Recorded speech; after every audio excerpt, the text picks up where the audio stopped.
Hello everyone, this is Savita Chauhan. Welcome to MBD Arya Model School, Class 10th, Economic Chapter 2, Sectors of Indian Economic. Previous video में student हमने read करा था कि किस तरीके से अनऑर्गेनाइज सेक्टर और ऑर्गेनाइज सेक्टर में हम डिफर कर सकते हैं, बता सकते हैं कि कौन सा सेक्टर क्या है. बट इस सेक्टर में हम पढ़ेंगे how to protect workers in the unorganized sector. That means हम कैसे अगर उनके साथ एक्सप्लॉइट हो रहा है जो वर्कर्स हैं, जो अनऑर्गेनाइज सेक्टर है, उसमें हम उनको कैसे प्रोटेक्ट कर सकते हैं. The organise sector offer jobs that are the most sought after. That means organize sector यानी जो संगठित क्षेत्र है उसमें मोस्टली जो जॉब्स निकलती हैं वो डिमांड के ऊपर ही निकलती है, मांग होती है जब भी. But the employment opportunity in the organized sector have been expanding very slowly. अगर और आप देखेंगे जो संगठित क्षेत्र है यानी जो ऑर्गेनाइज सेक्टर है उसमें जो जॉब्स एक्सपेंड हो रही हैं, बढ़ भी रही हैं, तो बहुत स्लोली, धीरे धीरे हैं, इंक्रीज हो रही हैं. It is also common to find a many organized sector enterprises in unorganize sector. और शिफ्टिंग प्रॉब्लम भी क्रिएट होती जा रही है. दैट मीन्स जो अभी कॉमन हो गया कि कोई भी जो ऑनर है उसके अगर पर्सपेक्टिव से देखें तो वो ऑर्गेनाइज सेक्टर से शिफ्ट होना चाहता है अनऑर्गेनाइज सेक्टर में. क्योंकि इसका क्या रीज़न है? They adopt such strategies to avoid taxes and refuse to follow laws that protect labours. That means बहुत सारे ऐसे एक्ट्स हैं, जो लॉज हैं, जो रूल रेगुलेशन फॉलो करने पड़ते हैं, टैक्स हो गए जो उनको पे करना होता है. एग्जांपल में आप जीएसटी का ही देख लीजिए कि बहुत सारे ऐसे बिजनेसमैन हैं जो उनको पहले वो बच जाते थे, मतलब थोड़ा अपना सेविंग कर सकते थे, ज़्यादा मार्जिन से प्रॉफिट कमा सकते थे, लेकिन अब जीएसटी की वजह से उनको गवर्नमेंट को पे करना पड़ेगा, एक नंबर में अपना दिखाना पड़ेगा. तो बहुत सारे ऐसी इंडस्ट्रीज़ हैं जो कि क्या चाहती हैं कि हम अनऑर्गेनाइज सेक्टर में रहें, क्योंकि उनको ज़्यादा से ज़्यादा प्रॉफिट कमाना होता है, क्योंकि इसके अंदर एक नंबर में सब कुछ दिखाना पड़ेगा, सारे रूल रेगुलेशन फॉलो करने पड़ेंगे, बड़ा लॉन्ग प्रोसेस होता है और मार्जिन प्रॉफिट का कम हो जाता है. अब इसका रिजल्ट क्या होगा? As a result a large number of workers are force to enter the unorganised sector jobs. That means बहुत सारे अगर अनऑर्गेनाइज सेक्टर में ही जॉब होंगी तो दैट मीन्स वर्कर्स भी वहीं पे आपको काम करते हुए ज़्यादा मिलेंगे, क्योंकि जब ऑर्गेनाइज सेक्टर में जॉब्स है ही नहीं और स्लो प्रोसेस से इंक्रीज हो रही हैं, दैट मीन्स उन्हें अनऑर्गेनाइज सेक्टर में काम करना पड़ेगा, विच पे अ वेरी लो सैलरी, जहाँ पे उन्हें कम सैलरी दी जाती है. They are often exploited and not paid a fair wages. और वहाँ पे बहुत एक्सप्लॉइट होता है वर्कर्स का और उतना नहीं दिया जाता जितना कि वो वर्क करते हैं. लॉन्ग आवर्स होते हैं उनके काम करने के और कम मजदूरी होती है, बहुत ज़्यादा हार्ड वर्क होता है. Their earnings are low and not regular. और जो अर्निंग्स है वो बहुत कम होती है और रेगुलर भी नहीं होती है. ऐसा नहीं है कि वो जॉब परमानेंट है, कभी भी जॉब से बाहर निकाला जा सकता है विदाउट एनी रीज़न या reason. These jobs are not secure and have no other benefits.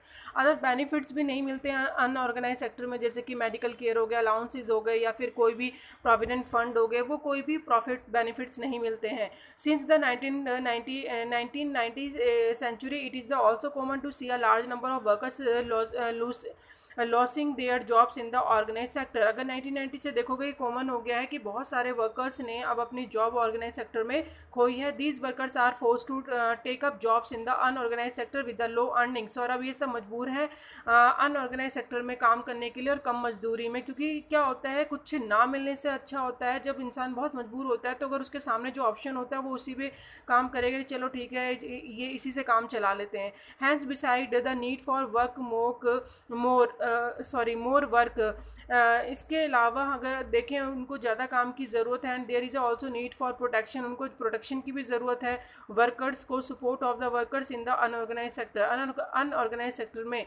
क्योंकि जिस तरीके से उनको एक्सप्लॉइट होता है तो चाहिए कि गवर्नमेंट उनको प्रोटेक्ट करे और उनके लिए रूल रेगुलेशन बनाए ताकि वो जो मालिक हैं, जो ऑनर हैं, उनको एक्सप्लॉइट ना कर सकें. Who are these vulnerable people? ये जो इस प्रॉब्लम में फंस चुके हैं वल्नरेबल पीपल हैं, यानी जो इस प्रॉब्लम को फेस कर रहे हैं, वो कौन है, किसको नीड है प्रोटेक्शन की? In the rural area. अब हम रूरल एरिया और अर्बन एरिया दोनों में पढ़ेंगे, अलग अलग कैटेगरीज में, जो अनऑर्गेनाइज सेक्टर में काम करते हैं mostly. In the rural areas the unorganized sector mostly comparisons of landless agriculture laborers. landless agriculture laborers mean जिनके पास खेती नहीं होती है लेकिन वो दूसरे खेत पे जाके काम करते हैं. स्मॉल एंड मार्जिनल फार्मर्स, यानी जो छोटे छोटे मार्जिन पर भी किसी के खेत पे जाके काम कर लेते हैं कि भाई चलो ठीक है कुछ तो मिलेगा, ना मिलने से बेटर ये है. शेयर क्रॉप्स या फिर शेयरिंग क्रॉप्स के मतलब कि जब अभी मिल के काम कर लेंगे और कुछ पार्ट रख लेते हैं कि इतना शेयर फसल जब हार्वेस्टिंग होगी उसके बाद उत्पाद का इतना पार्ट वो उसको मिल जाएगा। तो दैट्स काइंड ऑफ जो फार्मर्स होते हैं वहाँ पे काम करते हैं। एंड आर्टिजन्स जैसे कि कॉबलर हो गया, या फिर और भी तरह के जो होते हैं जैसे कि बर्तन बनाने वाला हो गया, और blacksmiths, weaver such as carpenters and goldsmiths, तो ये सब आर्टिजन्स हैं और ये अनऑर्गेनाइज सेक्टर में आते हैं। Nearly 80% of rural households in India are in small and marginal farmer category. 80% जो गांव के अंदर अगर आप देखोगे भारत के अंदर जो हैं वो 80% हैं जो स्मॉल या किसी स्मॉल या फिर मार्जिनल फार्मर कैटेगरी में ही आते हैं। These farmers need to be support their adequate facility for timely deliver of seeds। या इन्हीं को चाहिए कि गवर्नमेंट इनके लिए पॉलिसीज़ बनाए, सपोर्ट करे, और पॉलिसीज़ के थ्रू क्या कर सके, इनका प्रोटेक्शंस करे। और प्रोटेक्शन करने के लिए कैसे करेगी, क्योंकि जो ये एक्सप्लॉइट हो रहा है इन वर्कर्स के साथ, उनके हेल्प करने के लिए गवर्नमेंट को चाहिए कि टाइमली डिलीवर कर सके सीड्स, यानी facility for timely deliver of seeds. उचित मात्रा में जो फार्मर्स अगर उनको सीड्स प्रोवाइड कराएंगे तो बहुत ईजिली उनको क्रॉपिंग प्रोडक्शन में ईजी होगा। एग्रीकल्चर इनपुट्स प्रोवाइड करवाए सस्ते में, और क्रेडिट दे, storage facilities and marketing outlets, marketing मिल जाए उनको सेल करने के लिए, और गोदाम मिल जाए जिसमें कि वो अपना जो एक्स्ट्रा प्रोडक्शन होता है उसको रख सकें, या लोन उनको सस्ते रेट पे सरकार दे सके। तो ये सारी फैसिलिटीज़ अगर फार्मर्स को या आर्टिजन को मिलती है तो वो भी उनके लिए बहुत ज़्यादा सपोर्ट होगा। अगर हम अर्बन एरिया में पढ़ें अनऑर्गेनाइज सेक्टर में, तो comparison mainly of workers in the small scale industry, या तो छोटी छोटी जो मैन्युफैक्चरिंग इंडस्ट्री होती हैं उसमें होते हैं ये वर्कर, या कैजुअल वर्कर्स यानी इन कंस्ट्रक्शन, जैसे कि अपना कोई भी बोझा उठाने वाले जो काम करने वाले होते हैं workers. And trade and transport etcetera, trading में लगे होते हैं, ट्रांसपोर्ट में लगे होते हैं, ये सब है ना अनऑर्गेनाइज सेक्टर में ही आते हैं। And those who work as street vendors, और गलियों में सामान बेचते हुए वेंडर्स आपने देखे होंगे।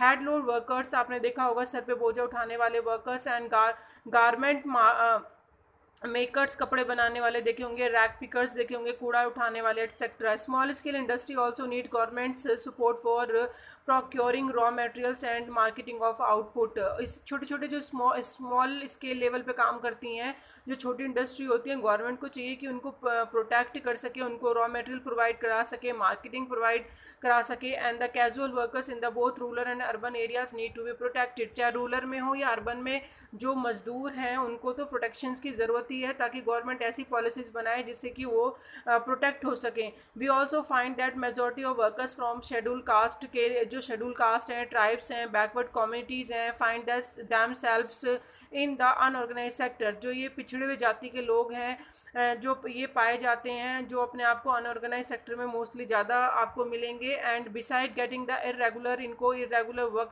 मिला होता है, एंड लो पेड वर्क होते हैं।